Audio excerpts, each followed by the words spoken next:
In Genesis, God creates man and places him in Eden. But one question has echoed for thousands of years. Who, or what, was the serpent? Was it truly evil, or was it something far deeper, a symbol of awakening energy and divine wisdom? The biblical scene. In the story of Eden, the serpent whispers to Eve, inviting her to eat from the tree of the knowledge of good and evil. That single act opens humanity's eyes, the birth of self-awareness. From that moment, man begins to see duality, good and evil, light and darkness, heaven and earth. The serpent, then, is not just a tempter, it's the awakener. What the serpent represents across traditions. In the Hebrew tradition, the serpent is not originally called Satan.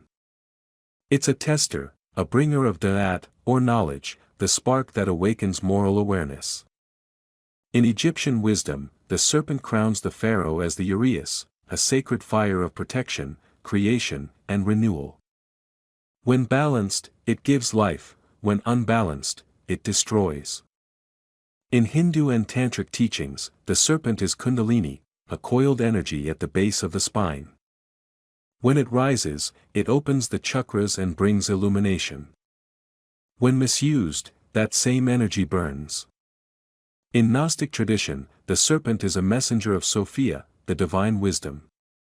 It calls humanity to awaken from ignorance and remember the divine spark within.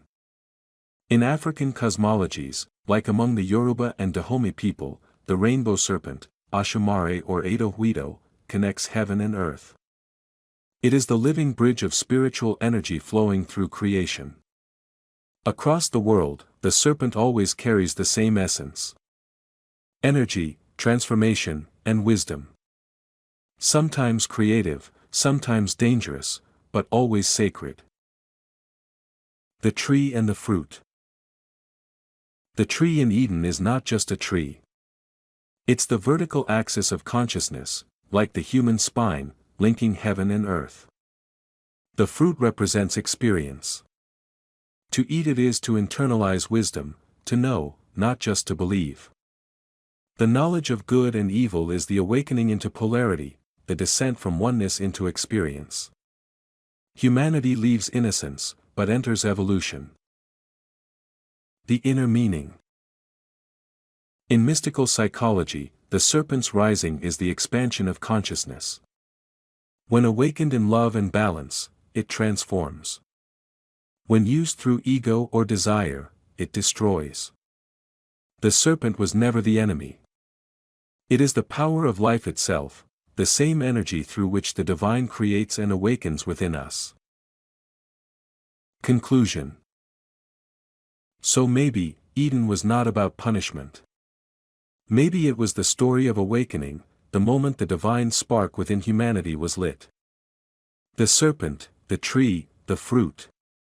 Eden itself, all symbols of consciousness unfolding. When you understand that, you no longer fear the serpent. You rise with it. The serpent was not evil, it was energy. Energy that, when awakened in truth, reveals the God within.